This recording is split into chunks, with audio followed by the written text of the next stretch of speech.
Hello viewers, welcome to Addis Dialogue. I'm Daniel Kasahun. In this edition, we deal with how climate change affects population and socio-economic dynamics.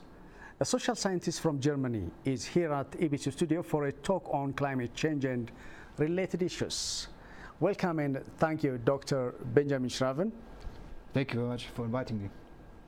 Let's begin with major causes of climate change. First, would you give us a sense of how climate change happens and affects? Climate change is affecting already now many ecosystem services. If you look at it at a global scale, it comes to glacier melts in high mountain areas. Permafrost is melting in the polar and subpolar areas. But when we're looking at Africa, for instance, we can see that rainfall patterns are changing. So there's a higher probability of droughts. At the same time, there's also in certain areas a higher probability of floods. Let's deal first with the causes. The causes. You're telling me the effects. What causes climate change first? Well, climate change is in the first place, of course, a product of human intervention and a massive emission of CO2 and other gases. Well, if we just look at Africa, we can already see now that rainfall patterns in many areas of Africa are changing, with the effect that there is now a higher probability of droughts, and at the same time also higher probability of floods, which is having an impact on livelihoods, on local agriculture, on pastoralists. And if we look at the shores, at the coastlines, there's also an increased probability of coastal erosion, which is also having a very negative effects, not only on livelihoods, but also on human security. I think the lion's share goes to the industrial world when we talk about climate change. And what do you think? What should be done to reverse the impacts of climate change? Well, I wouldn't say reverse. I think it's really too late now to reverse. But I mean, the goal has to be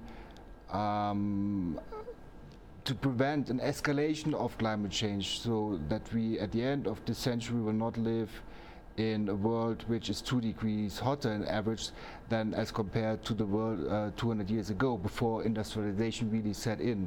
That has to be the goal, one goal.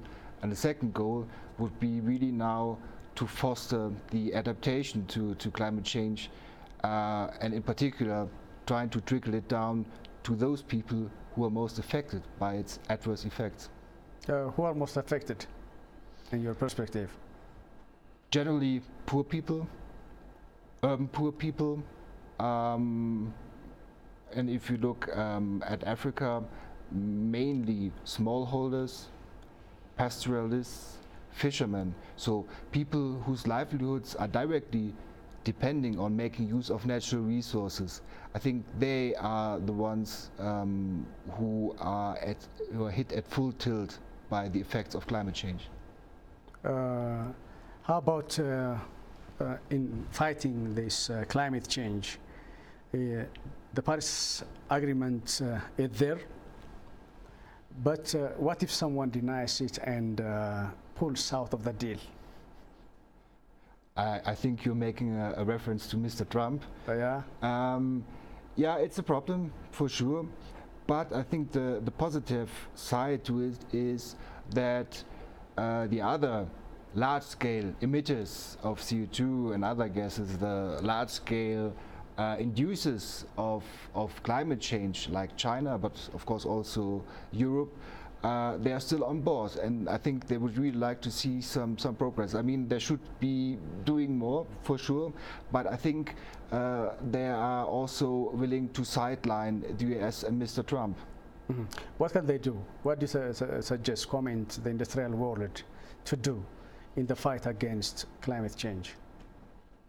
Well, of course, I mean, in their own countries or in our own countries, we really have to find now a trajectory towards non-carbon economies, so get away from oil, coal and gas towards more renewable energies, and at the same time making sure that adaptation is being fostered in those parts of the world which are the most affected by climate change.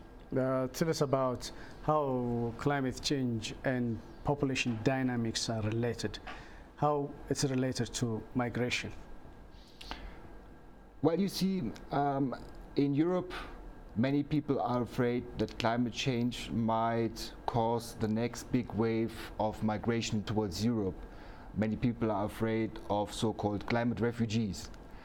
But the relationship between climate change and migration is not that simple. There is no automatism that you can see when the more floods or the more drought hits a population, the more people will be on the move. Because many of these people affected are not even capable of going anywhere because they don't have the necessary resources. As I said before, mainly the poor are affected, at least they are affected the most. What do you think about the adaptation mechanism of climate change? How can the world adapt effects of with changing trends of climate change?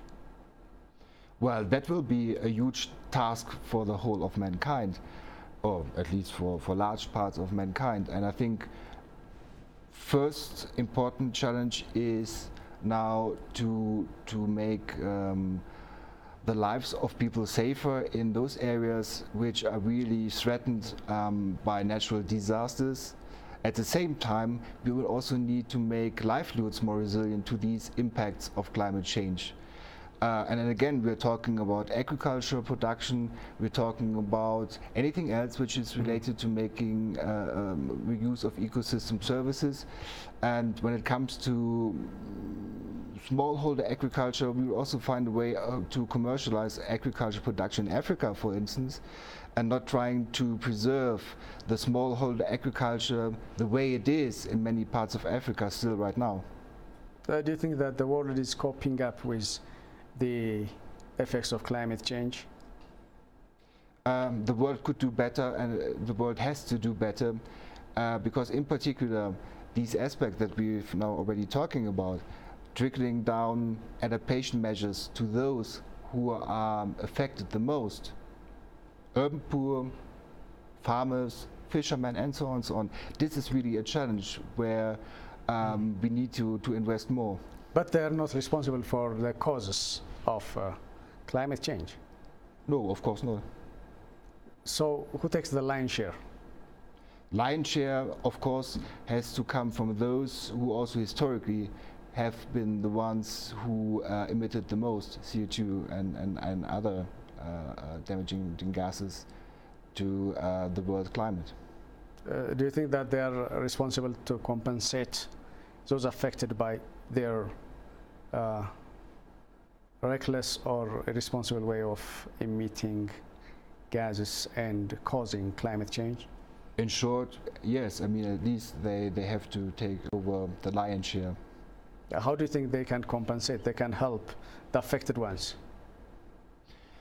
Well, I mean, there is now an adaptation fund system being established, and these countries who have been historically the ones who did the most to the ongoing process of climate change also have to be the ones who have to put in the largest financial amount to this adaptation funding mechanism. How about the affected ones? What can they do in order to resist the effects of climate change? For instance, in Africa, what do you suggest? Like countries like Ethiopia, East African countries, they're affected by climate change. What can they do in order to adapt with this changing pattern of climate change? Well, they have to find a way to make, first of all, agricultural production more robust in a way, and also the whole economy more robust and resilient towards the effects of climate change. That means, for instance, in agriculture, to invest more into water storage facility, to really avoid the effects of droughts or longer droughts in particular, and really find a way of avoiding doing agriculture without water, which is not possible, of course. But I think afforestation is certainly a way, not only, by the way, to become more resilient to climate change, but also to avoid soil degradation, for instance, which is not caused by climate change, but by other more local factors. Because we should not forget that environmental change is not necessarily only related to climate change, but there are many other ways that can cause ecological or environmental degradation. Ethiopia is also harnessing its renewable energy resources. What do you comment on that? Making use of or exploiting the renewable energy sources instead of using coals and other affecting energy sources? Well, as I said before, I think moving away from a carbon-based economy towards a non-carbon-based economy with renewable energy sources is the way to go, not only for the OECD world or for countries like China, but also for the rest of the world in the next decades to come.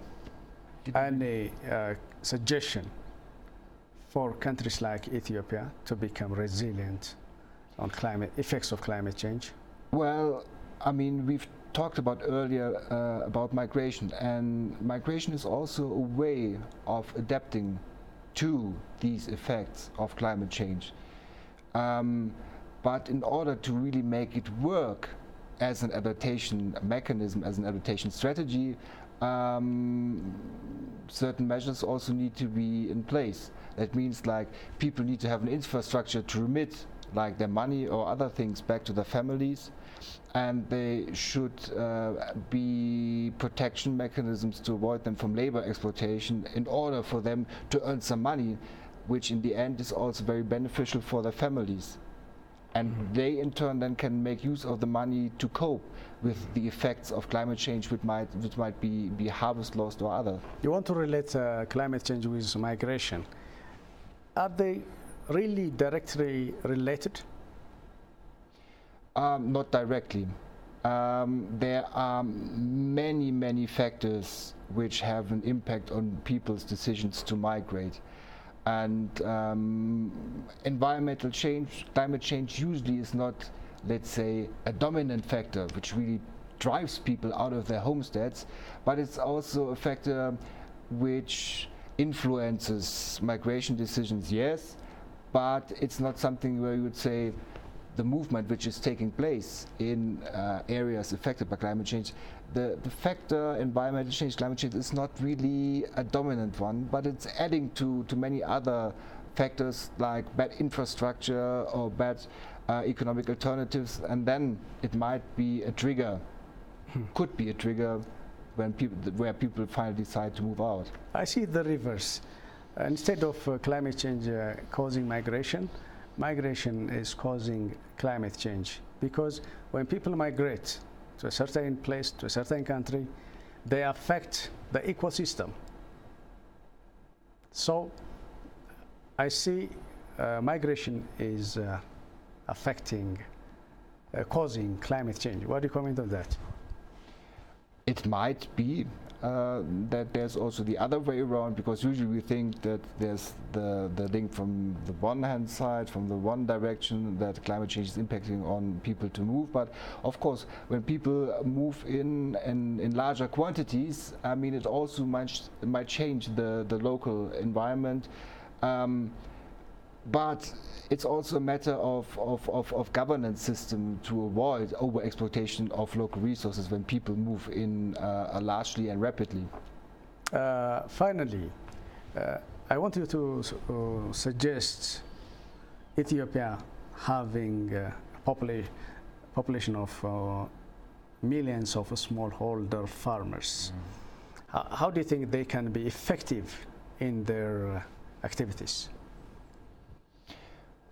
Well, I think, and that is also what many young people in Africa think, the traditional way of doing smallholder farming is not a future model, even if you try to make it more resilient, if you invest into water storage and make it more robust to the effects of climate change. In a way, I think it's not really avoidable that a further commercialization of agriculture takes place, and this old model of peasant farming, this old model of smallholder farming will soon fade out. Well, you thoroughly briefed us of environmentally induced migration and some ways of escaping it. Thank you very much. Thank you for inviting me. Well, dear viewers, that wraps up the program in this edition. I'm Daniel Kasahun. Many thanks for joining us. See you next time with yet another edition of the program, Addis Dialogue. Take care.